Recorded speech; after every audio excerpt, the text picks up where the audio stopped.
Hello सभी को नमस्कार। चलिए आज हम लोग क्या करते हैं, रंग के बारे में पढ़ते हैं। लाइव क्लास में आई होप कि आप लोग पढ़ चुके होंगे प्रकाश के बारे में, और आज हम लोग रंग पढ़ेंगे। और अगला जो लाइव आएगा उसमें हम मानव नेत्र के बारे में अच्छे से पढ़ेंगे। उससे फिर जो बीमारी वगैरह सब होता है, जो भी रोग होता है, उसको पढ़ेंगे और उसका उपचार को भी पढ़ेंगे।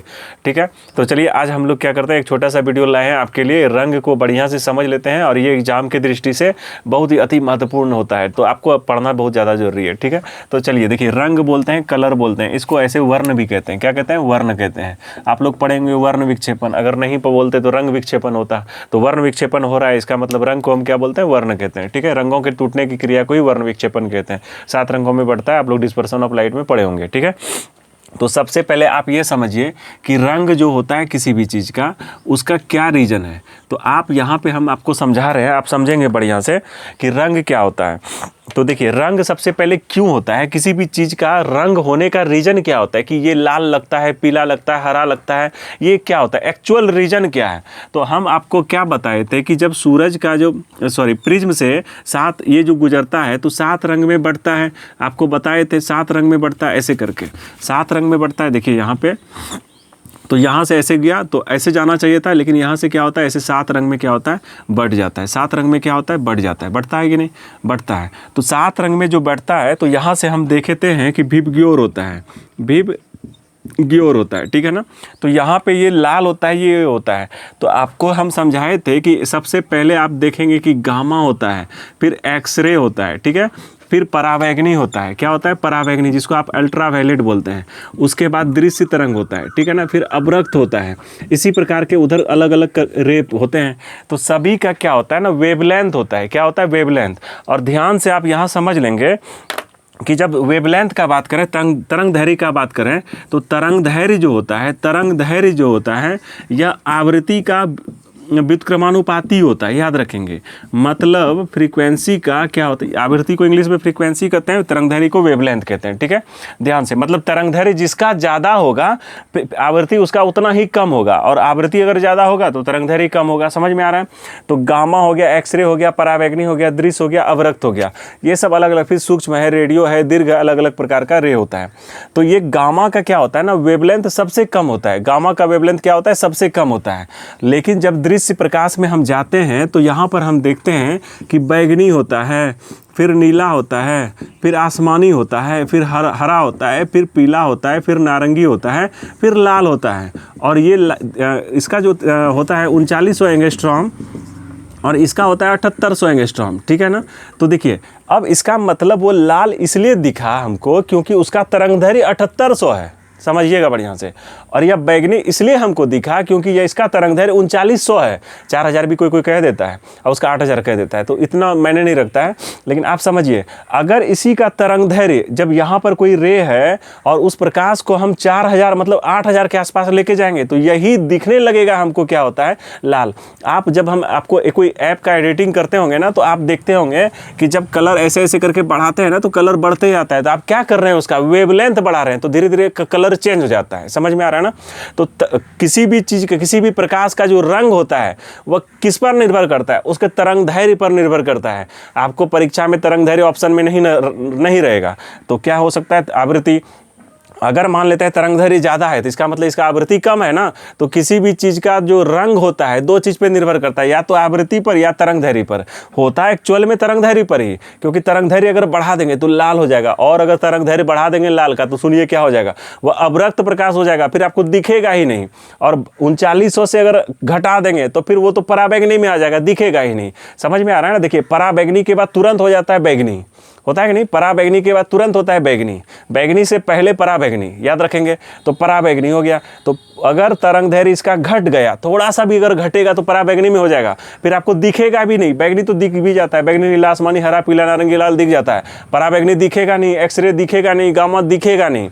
तो किसी भी चीज़ का जो रंग होता है किस पर निर्भर करता है, उसके तरंग दैर्घ्य पर निर्भर करता है। समझ में आ रहा है ना? तो तरंग दैर्घ्य अगर बढ़ा देंगे तो रंग भी चेंज हो जाएगा, और आवृत्ति भी बढ़ा घटा देंगे तो रंग चेंज हो जाएगा। यहाँ तक कोई दिक्कत? तो परीक्षा में क्वेश्चन पूछता है एमसीक्यू में कि प्रकाश का रंग किस पर निर्भर करता है, तो उसके वेग पर निर्भर नहीं करता है, तरंग दैर्घ्य पर या आवृत्ति पर, दोनों में से कोई एक मारना है आपको। ठीक है, समझ में आ रहा है? अब यहाँ पे आते हैं अगला, ये तो हो गया ये चीज़, समझ में आ रहा है। लेकिन कोई भी चीज़ ये तो निर्भर करता है, लेकिन अब वो लाल क्यों दिखा, तो सबसे पहले रीज़न होता है परावर्तन। क्या होता है? परावर्तन। क्या होता है? परावर्तन।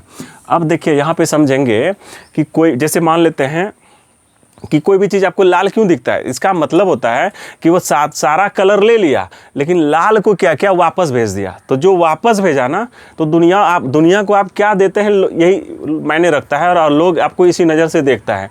हम आपको ज्ञान दे रहे हैं इसलिए आप हमको सर बोल रहे हैं, टीचर समझ रहे हैं आप हमको, हम इलाज करना स्टार्ट करेंगे आप हमको डॉक्टर बोलेंगे। समझ में आ रहा है? हम क्या ले रहे हैं उससे क्या मतलब है? कुछ नहीं। हम दुनिया को क्या दे रहे हैं इस नज़र से हमको लोग जानता है। तो कोई भी चीज़ लाल इसलिए दिखता है क्योंकि वह सारा ले लिया, लेकिन लाल को परावर्तन करा।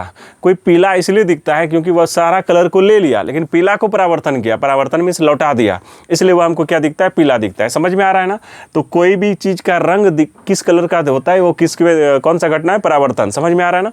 दूसरा क्या होता है कि काला दिखता है और एक उजला दिखता है। उजला मतलब सफ़ेद, ब्लैक।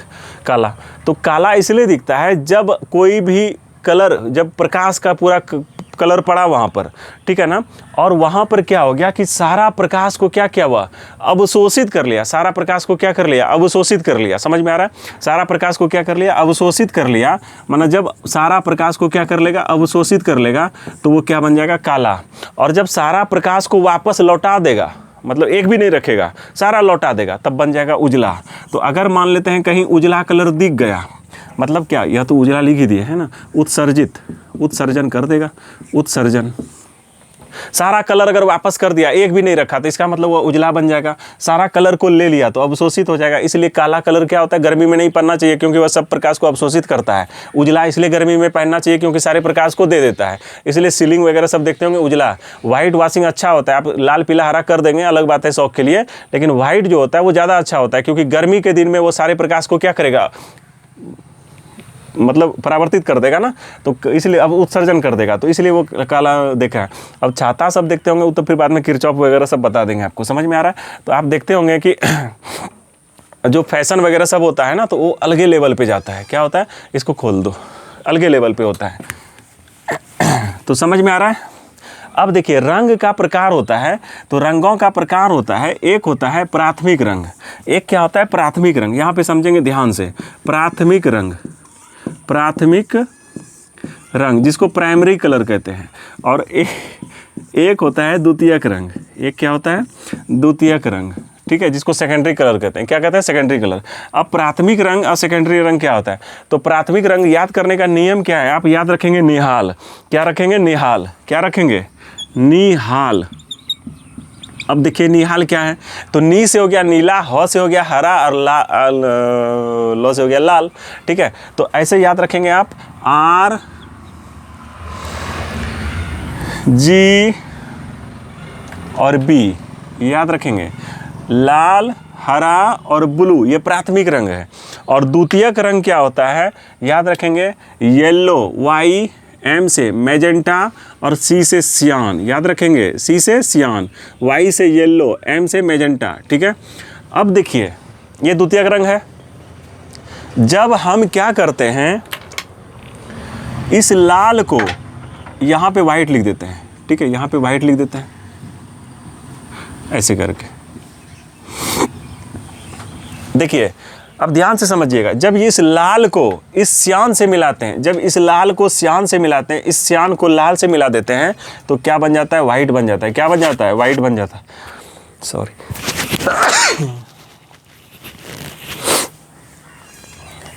ये रेड को क्या करते हैं, थोड़ा सा ये हो गया, हाँ, तो लाल को क्या करते हैं, जब सियान से मिलाते हैं तो वाइट बन जाता है, और जब ग्रीन को मैजेंटा से मिलाते हैं तो वाइट बन जाता है, और ब्लू को जब येलो से मिलाते हैं तो वाइट बन जाता है। इसका मतलब जब दो रंगों को मिलाने से उजला बन जाए, श्वेत रंग की प्राप्ति होती है, तो ऐसे दो रंगों को पूरक रंग कहते हैं, कंप्लीमेंट्री कलर कहते हैं। क्या कहते हैं? कंप्लीमेंट्री कलर कहते हैं, जिसको हिंदी में कहते हैं पूरक रंग। क्या कहते हैं? पूरक रंग। ठीक है, तो अगर आपको एग्जाम में पूछे कि लाल का पूरक रंग क्या है, तो आप बोलेंगे सियान। मतलब कौन सा कलर मिलाएंगे लाल में जो व्हाइट बन जाएगा, तो सियान का पूरक लाल, ग्रीन का पूरक मैजेंटा, मैजेंटा का पूरक ग्रीन, येलो का पूरक ब्लू, ब्लू का येलो। समझ में आ रहा है? तो ये पूरक रंग हो गया। तो और आपको समझ में आया कि किसी भी चीज़ का रंग किस पर निर्भर करता है, उसकी फ्रीक्वेंसी पर या वेवलेंथ पर रंग होता है। परावर्तन की वजह से काला इसलिए दिखता है कि अवशोषित कर लिया, उजला इसलिए दिखता है कि उत्सर्जन कर लिया। रंग दो प्रकार के, प्राथमिक और द्वितीयक। प्राथमिक आप में याद रखेंगे RGB और द्वितीयक में याद रखेंगे येलो, मैजेंटा और सियान। और जब दो रंगों को मिलाते हैं तो उजला बन जाता है, इसको कहते हैं पूरक रंग। समझ में आ रहा है? इतना काफ़ी है। अगर आप रंग इतना आप पढ़ लेंगे तो आपसे रंग से कोई भी क्वेश्चन आपका नहीं छूटेगा। ठीक है? तो कभी भी भूल से प्रकाश का रंग वेग पर निर्भर नहीं करता है, आपको हम बता देते हैं, उसके आवृत्ति पर या तरंगदैर्घ्य पर निर्भर करता है। ठीक है ना? कोई दिक्कत नहीं। तो इतना आप पढ़ लेंगे और उसके बाद कल हम लोग आएंगे, मानव नेत्र पढ़ेंगे बढ़िया से और आपको सारा कुछ समझ में आ जाएगा। चलिए आगे के लाइफ में हम लोग बने रहेंगे। अपना ख्याल रखिएगा। तब तक टेक केयर। जय हिंद, वंदे मातरम।